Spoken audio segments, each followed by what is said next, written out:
ભારત જેવો આટલો વિશાળ અને વિવિધતાથી ભરેલો દેશ ચલાવવો એ કોઈ નાની સૂની વાત નથી.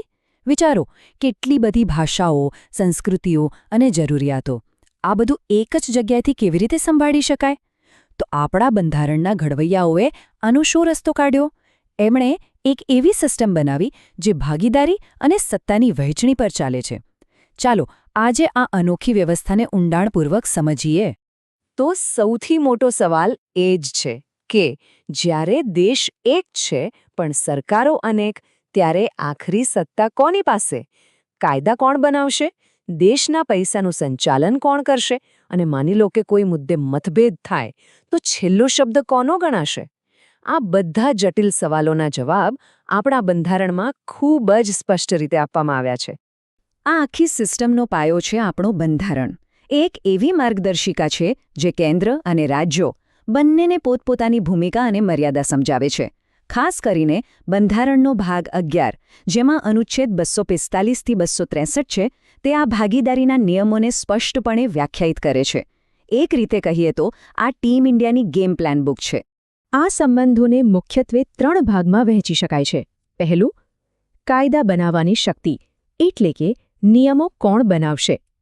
બીજું, એ નિયમોને લાગુ કરવાની શક્તિ, એટલે કે દેશનો વહીવટ કેવી રીતે ચાલશે. અને ત્રીજું, સૌથી અગત્યનું, નાણાકીય શક્તિ, એટલે કે પૈસા ક્યાંથી આવશે અને ક્યાં વપરાશે. આ ત્રણેય સ્તંભ મળીને ભારતના સંઘીય માળખાને મજબૂત બનાવે છે. ચાલો હવે પહેલા સ્તંભ પર આવીએ, એટલે કે કાયદા બનાવવાની શક્તિ. આમાં કોઈ ગૂંચવણ ન થાય એ માટે બંધારણની 7મી અનુસૂચિમાં સત્તાનું ખૂબ જ સ્પષ્ટ વિભાજન કરવામાં આવ્યું છે. એમાં નક્કી કરી દેવાયું છે કે કયા વિષય પર કોણ કાયદો બનાવી શકે છે. જુઓ, આ કેટલું વ્યવસ્થિત છે. સંઘ યાદીમાં સંરક્ષણ, વિદેશી બાબતો અને ચલણ જેવા રાષ્ટ્રીય મહત્વના વિષયો છે, જેના પર માત્ર કેન્દ્ર સરકાર જ કાયદો બનાવી શકે છે. પછી આવે છે રાજ્ય યાદી, જેમાં પોલીસ, જાહેર આરોગ્ય અને કૃષિ જેવા સ્થાનિક મુદ્દાઓ છે, જેનો નિર્ણય રાજ્ય સરકારો લે છે. અને ત્રીજી છે સંવર્તી યાદી, જે એક સહિયારું ક્ષેત્ર છે. શિક્ષણ અને જંગલો જેવા વિષયો પર કેન્દ્ર અને રાજ્ય બંને કાયદા બનાવી શકે છે. તો સમજવા જેવી વાત એ છે કે સંઘ અને રાજ્ય યાદીમાં કોઈ દખલગીરી નથી. તે પોતપોતાના વિશિષ્ટ ક્ષેત્રો છે. પણ જ્યારે વાત સંવર્તી યાદીની આવે ત્યારે બંનેને સત્તા મળે છે. અને હા, જો ક્યારેય એવું બને કે એક જ વિષય પર કેન્દ્ર અને રાજ્યના કાયદા વચ્ચે ટક્કર થાય તો બંધારણ સ્પષ્ટ કહે છે, કેન્દ્રનો કાયદો જ માન્ય ગણાશે. આપણા બંધારણના ઘડવૈયાઓ ખરેખર દૂરંદેશી હતા. એમને ખબર હતી કે ભવિષ્યમાં એવા નવા વિષયો આવશે જેનો આજે વિચાર પણ ન કરી શકાય, જેમ કે સાયબર સિક્યોરિટી કે સ્પેસ રિસર્ચ. એટલે એમણે અનુચ્છેદ 248 હેઠળ શેષ સત્તાઓની જોગવાઈ કરી. આનો અર્થ એ છે કે જે વિષય આ 3 યાદીઓમાં ક્યાંય પણ નથી, તેના પર કાયદો બનાવવાની સત્તા સીધી સંસદને મળે છે. એકદમ ફ્યુચર પ્રૂફ વ્યવસ્થા. કાયદા બનાવી દેવા એ તો અડધી જ વાત થઈ. અસલી પડકાર તો એને યોગ્ય રીતે લાગુ કરવાનો છે. તો હવે એ જોઈએ કે કેન્દ્ર અને રાજ્ય સરકારો રોજબરોજના વહીવટ અને નાણાકીય બાબતોમાં કેવી રીતે એક ટીમ બનીને કામ કરે છે. અહીં જ સાચું ટીમવર્ક જોવા મળે છે. આ ટીમવર્કની એક સૌથી મહત્વની કડી છે અખિલ ભારતીય સેવાઓ, એટલે કે આપણા આઈએએસ અને આઈપીએસ અધિકારીઓ. જરા વિચારો, આ અધિકારીઓની ભરતી અને તાલીમ કેન્દ્ર સરકાર કરે છે, પણ તેઓ સેવા રાજ્યોમાં આપે છે. આ એક એવા મજબૂત પુલ જેવું કામ કરે છે જે કેન્દ્ર અને રાજ્યોને જોડી રાખે છે અને દેશભરમાં શાસનમાં એક સૂત્રતા લાવે છે. કોઈપણ સરકાર હોય તેને કામ કરવા માટે પૈસા તો જોઈએ જ. ભારતમાં કેન્દ્ર અને રાજ્યો વચ્ચે નાણાકીય સંબંધો ખૂબ જ જટિલ અને મહત્વપૂર્ણ છે. બંધારણના અનુચ્છેદ 268થી 293 આ જ નાણાકીય સંબંધો અને ભંડોળના પ્રવાહને નિયંત્રિત કરે છે. આ નાણાકીય વહેંચણીની રમતમાં રેફરીની ભૂમિકા ભજવે છે નાણાં પંચ. દર 5 વર્ષે રાષ્ટ્રપતિ દ્વારા આ પંચની નિમણૂક કરવામાં આવે છે. તેનું મુખ્ય કામ એ નક્કી કરવાનું છે કે કેન્દ્ર સરકાર દ્વારા એકત્રિત કરાયેલા ટેક્સમાંથી રાજ્યોને કેટલો હિસ્સો મળવો જોઈએ, જેથી દેશનો સંતુલિત વિકાસ થઈ શકે અને કોઈ રાજ્ય પાછળ ન રહી જાય.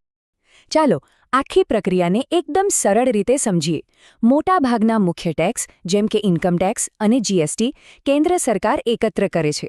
પછી નાણાપંચ પોતાની ફોર્મ્યુલા મુજબ ભલામણ કરે છે કે આ કુલ રકમમાંથી કેટલા ટકા રાજ્યોને આપવા જોઈએ અને છેલ્લે એ ભલામણોના આધારે ભંડોળ રાજ્યોને વહેંચી દેવામાં આવે છે. પણ જેમ કોઈ પણ ભાગીદારીમાં થાય છે તેમ અહીં પણ ક્યારેક મતભેદ અને વિવાદો તો થવાના જ. તો જ્યારે કેન્દ્ર અને રાજ્યો વચ્ચે કોઈ મુદ્દે અસહમતિ થાય અથવા દેશ પર કોઈ સંકટ આવી પડે ત્યારે શું થાય? એના માટે પણ આપણા બંધારણમાં ચોક્કસ જોગવાઈઓ છે. જ્યારે કેન્દ્ર અને કોઈ રાજ્ય સરકાર વચ્ચે કોઈ કાનૂની વિવાદ ઊભો થાય ત્યારે અંતિમ નિર્ણાયકની ભૂમિકા સર્વોચ્ચ અદાલત ભજવે છે. અનુચ્છેદ 131 હેઠળ સુપ્રીમ કોર્ટને આવા વિવાદોની સુનાવણી કરવાનો મૂળભૂત અધિકાર છે અને તેનો ચુકાદો બંને પક્ષોએ માનવો પડે છે. અલબત્ત, દરેક વખતે કોર્ટમાં જવું જરૂરી નથી. વિવાદોને ટાળવા અને સહકાર વધારવા માટે બંધારણમાં આંતરરાજ્ય પરિષદની પણ જોગવાઈ છે. આ એક એવું પ્લેટફોર્મ છે જ્યાં કેન્દ્ર અને રાજ્યોના પ્રતિનિધિઓ સાથે બેસીને મુદ્દાઓ પર ચર્ચા કરી શકે છે અને કોર્ટની બહાર જ ઉકેલ લાવી શકે છે. સામાન્ય સંજોગોમાં તો સત્તાની વહેંચણીની આ સિસ્ટમ બરાબર કામ કરે છે, પણ બંધારણમાં એવી કટોકટીની પરિસ્થિતિઓ માટે પણ જોગવાઈઓ છે જ્યારે દેશની એકતા અને સુરક્ષા માટે બધી સત્તા એક જગ્યાએ કેન્દ્રિત કરવી જરૂરી બની જાય છે. આનું સૌથી મોટું ઉદાહરણ છે રાષ્ટ્રપતિ શાસન. જો કોઈ રાજ્યમાં સરકાર બંધારણ મુજબ કામ ન કરી રહી હોય અથવા કાયદો વ્યવસ્થાની સ્થિતિ સાવ ભાંગી પડી હોય તો અનુચ્છેદ 356 હેઠળ કેન્દ્ર સરકાર તે રાજ્યમાં રાષ્ટ્રપતિ શાસન લાદી શકે છે. આ એક ઇમરજન્સી બટન જેવું છે જે દબાવતા જ રાજ્યનો સંપૂર્ણ વહીવટ સીધો કેન્દ્રના હાથમાં આવી જાય છે. એવી જ રીતે જો દેશની આર્થિક સ્થિરતા ભયમાં હોય તો અનુચ્છેદ 360 હેઠળ આર્થિક કટોકટી જાહેર કરી શકાય છે. આ સમય દરમિયાન કેન્દ્ર સરકાર રાજ્યોને નાણાકીય બાબતો અંગે કોઈપણ પ્રકારના નિર્દેશ આપી શકે છે, જેમાં સરકારી કર્મચારીઓના પગારમાં ઘટાડો કરવાનો આદેશ પણ સામેલ હોઈ શકે છે. તો આ આખી ચર્ચાનો સાર શું છે? ભારતનું બંધારણીય માળખું સહકારના સિદ્ધાંત પર રચાયેલું છે. કાયદા, વહીવટ અને નાણાં બધી જ બાબતોમાં ભાગીદારી છે. વિવાદોના નિરાકરણ માટે પણ વ્યવસ્થા છે. પરંતુ એ પણ એટલું જ સ્પષ્ટ છે કે જ્યારે દેશ પર કોઈ સંકટ આવે છે ત્યારે બંધારણ સત્તાનું પલ્લું કેન્દ્ર તરફ નમાવી દે છે. આ એક એવી વ્યવસ્થા છે જે શાંતિના સમયમાં સંઘીય છે પણ કટોકટીના સમયમાં એકાત્મક બની જાય છે. અને આ આપણને એક અંતિમ અને બહુ જ મહત્વના સવાલ પર લાવીને ઊભું રાખે છે. શું ભારતની આ બંધારણીય વ્યવસ્થા ખરેખર કેન્દ્ર અને રાજ્યો વચ્ચે એક સાચું સંતુલન સ્થાપે છે? કે પછી તે આખરે એક મજબૂત કેન્દ્રીય નિયંત્રણ માટે જ બનાવવામાં આવેલી એક ડિઝાઇન છે? આ એક એવો સવાલ છે જેનો જવાબ ભારતની લોકશાહીના ભવિષ્યને દિશા આપશે. આ વિશે વિચારવા જેવું ખરું ને?